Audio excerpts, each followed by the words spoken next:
Good, very nice. Great. Now, come a little closer, Joe, so that we can have a conversation. Now,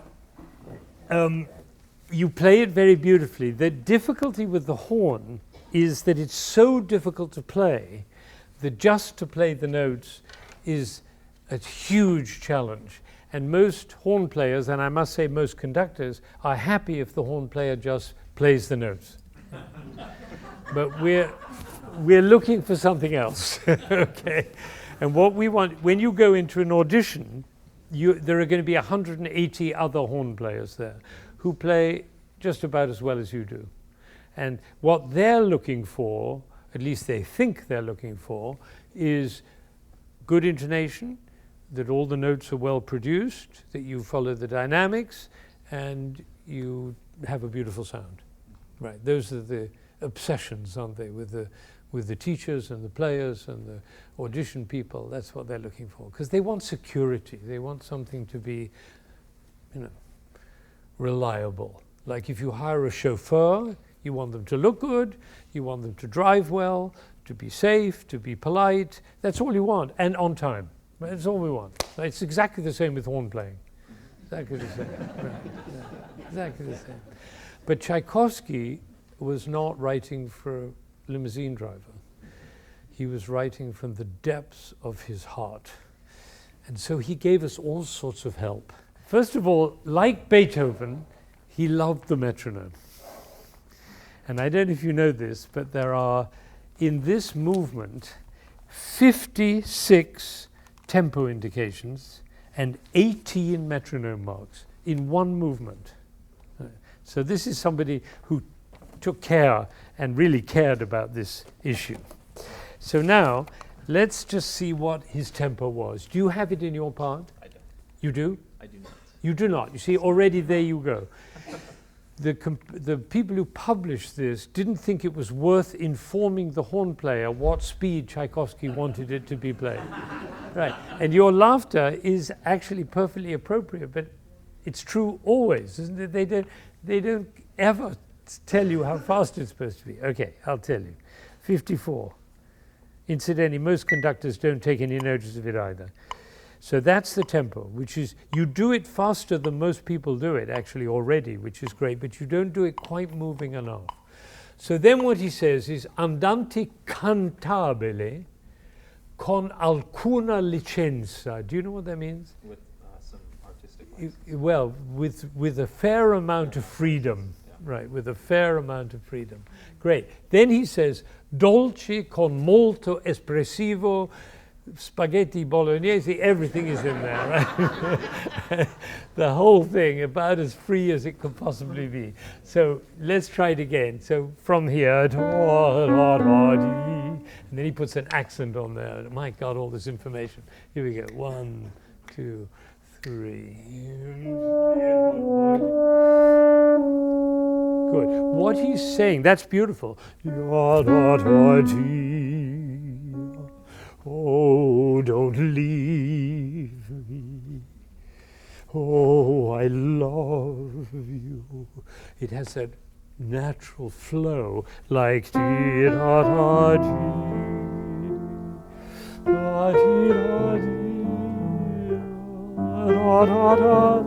know that, sorry. So from there to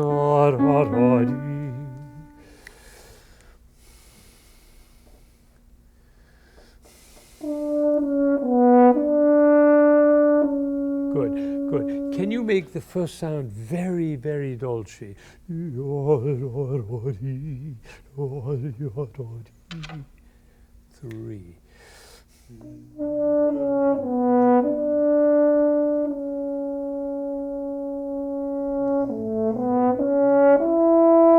Good. So those are parallel. You have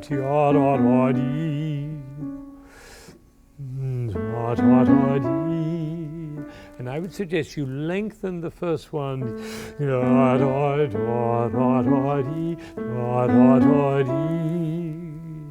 So do once again.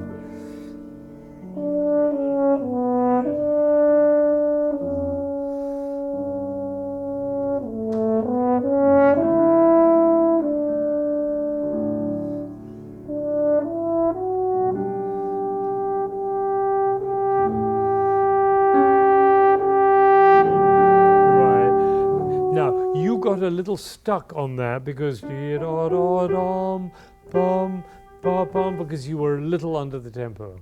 So what you want is and don't make the G too much because it's got a long way to go.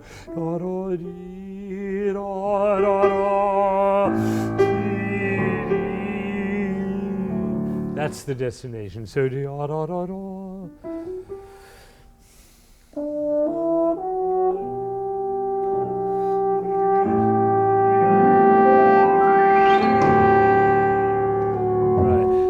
and that should do something to you.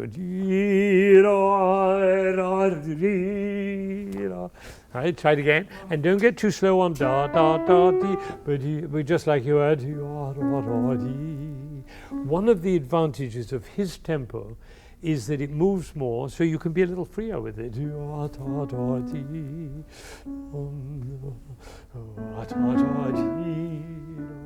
now the third one. And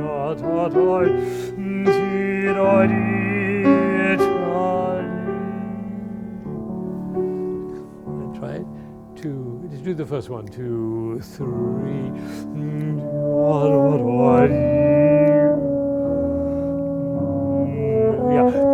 The beauty is, because the strings are just doing nothing, you can take as much time as you want. Isn't that nice? Because like when you're really deeply in love with somebody, you take a breath before you say the next thing. You say,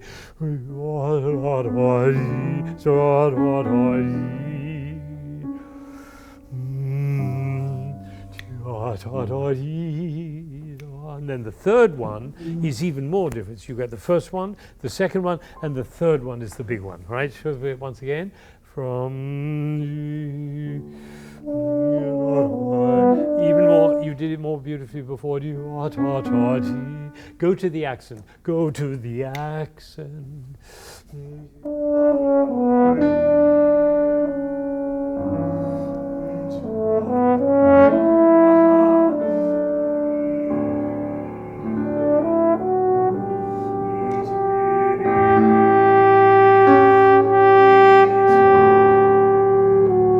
That's beautiful.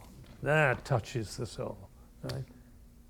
That lady over there said, yes, I used to remember how that was when we were young. We used to feel that. Bravo, beautiful. Once again. So, 3, 2, 3. No, wait. I'll give this is 1.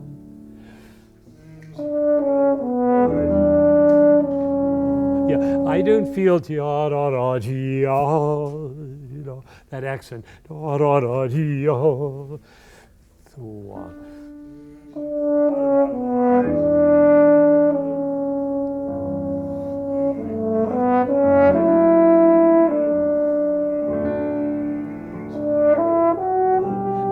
It's interesting because the first one, da da da da da, da da da da da. The third one you expect da da da da, because the third one is the most. So first, the second, the third. But the third one has to be less because it's of the crescendo. But feel the intensity as if it was the biggest of the three. That was beautiful.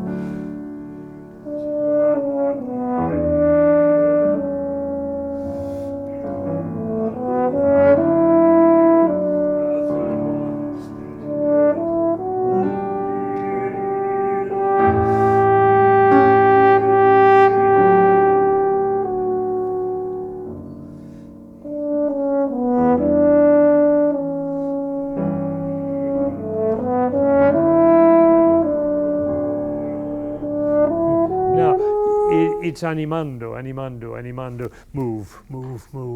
Animando means move. You don't move enough. So,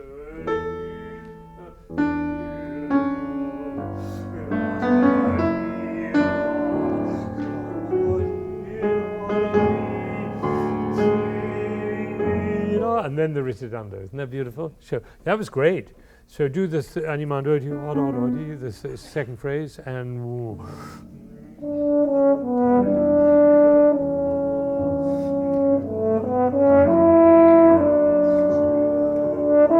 yeah, except that he won't do diminuendo, right? Oh, look. Oh, no. Yes, diminuendo. It wants to crescendo because da da da da da da da da, because the G sharp is so surprising, but it's da da da dee, heartbroken. Right? Bravo, beautiful. Once again, then. Da da da dee.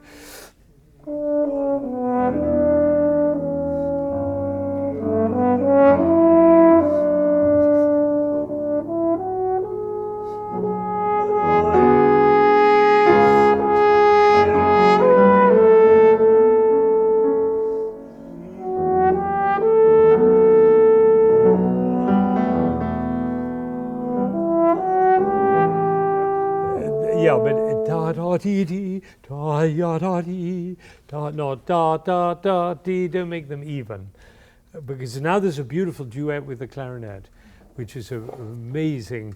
Well, it's like a love duet. Good, that was beautiful from here. Yes.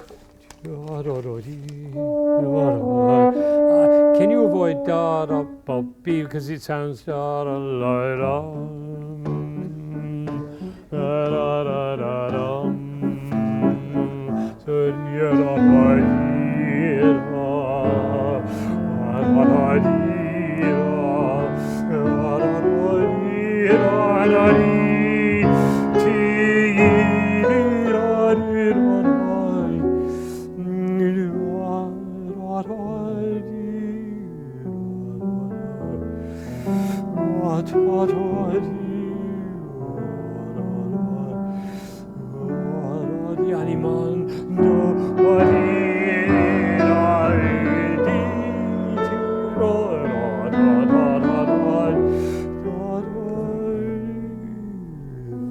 so much. All of that's written in, isn't it amazing? So should we try from, where do we go? Animando, yeah. The first, yeah.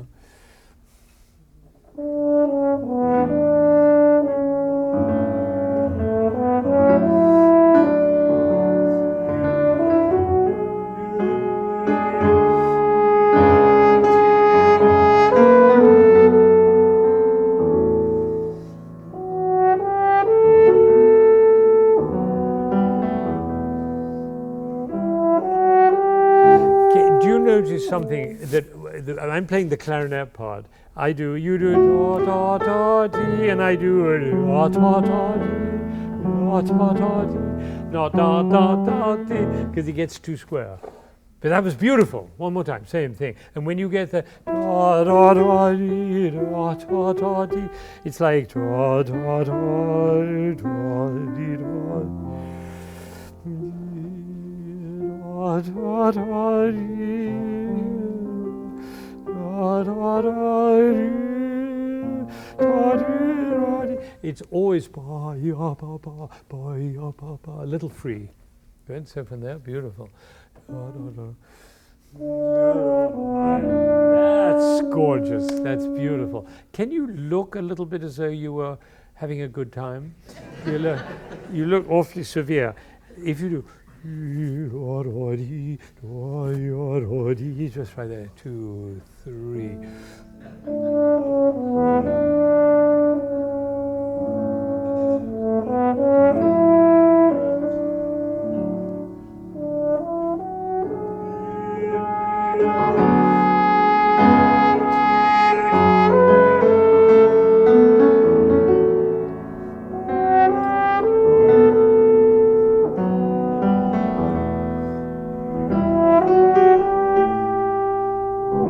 Can I break you of this da da da dee?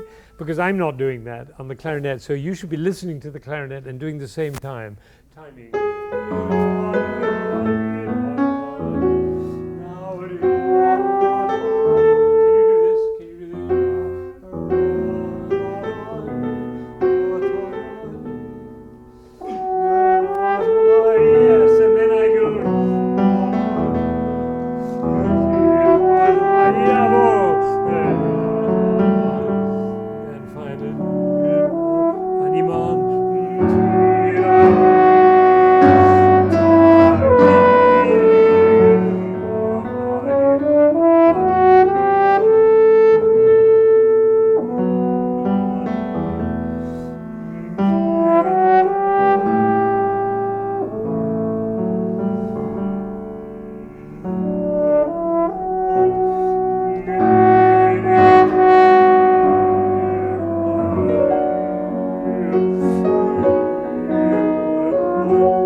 Oh, beautiful. This is Romeo and Juliet, isn't it? It's the same thing. So I'm Juliet and you're Romeo.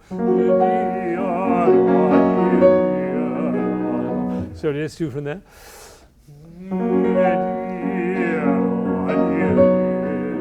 And you come in the half bar, the combo.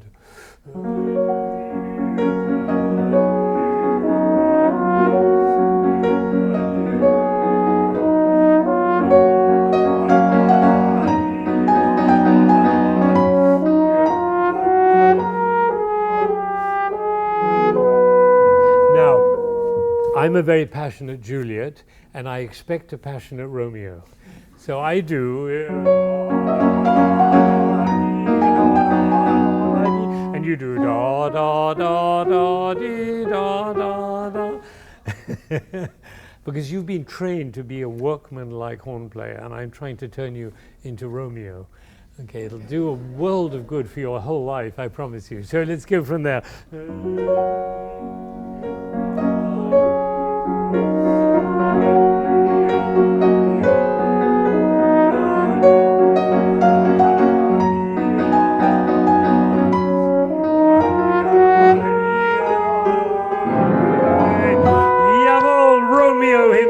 Bravo, that was beautiful.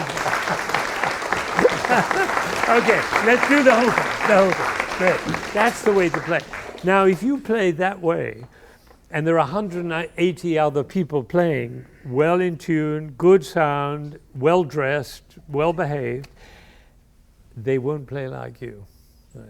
I'm sure they won't. So let's just try that from the beginning. Are you ready? I'm going to do the introduction. And I'm going to go, an octave lower.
Well done.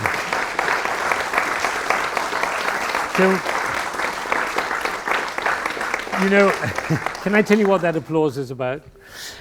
that applause is saying, you know, we spend our lives in ordinary, mundane affairs. We behave in a mundane way, we dress in a mundane way, we walk to the office, we work in the office, we come home on the train, we say hello to our family, and then we die. And then Tchaikovsky comes in and reminds us that we have another whole world of passion, of love, of frustration, of sorrow, of tragedy, of desire, of, you know, the entire range of human emotion available through your horn. And you practice and practice and practice to play perfectly so that you can express that. The desire, the aim, the goal is not to play perfectly. That is not the aim. The aim is to make music like that, which you just did, and you touched every... Now they're going to go home and they're going to listen to their Tchaikovsky recordings, and they're going to say, oh, that guy doesn't play nearly as well as that fellow in the class. I'm sure you are. You're going to be amazed, because almost nobody, isn't that right? Nobody plays that way. No, you never hear it. And yet it's what Tchaikovsky wrote. Why do we ignore, why do we ignore Beethoven when he writes cut time, sonata una quasi universe? Because we know better. We think we know better. We do not know better, right? The composer knows better. We just do what the composer says and you'll be safe. Isn't that exciting? So now here's the big question. Will you play that way next time you do an audition? Of course. Of course, he said. I asked that question to a cellist that I coached for an audition. I said, are you going to play that way in the audition? He said, are you crazy? I want this job. Now, when you go to the audition, of course, you're behind a screen, it's cold, you're nervous, these awful people are on the other side of the screen who you can't stand and they don't like you. And so you have to create another whole story. You have to say, I have something to tell these people behind the screen that they've never heard before. And they may not like it, they may not be used to it, but they're going to be convinced by it. And it's such a joy to share what you've discovered in life with other people that is going to give you the ardor and the authority to do it, and not holding back.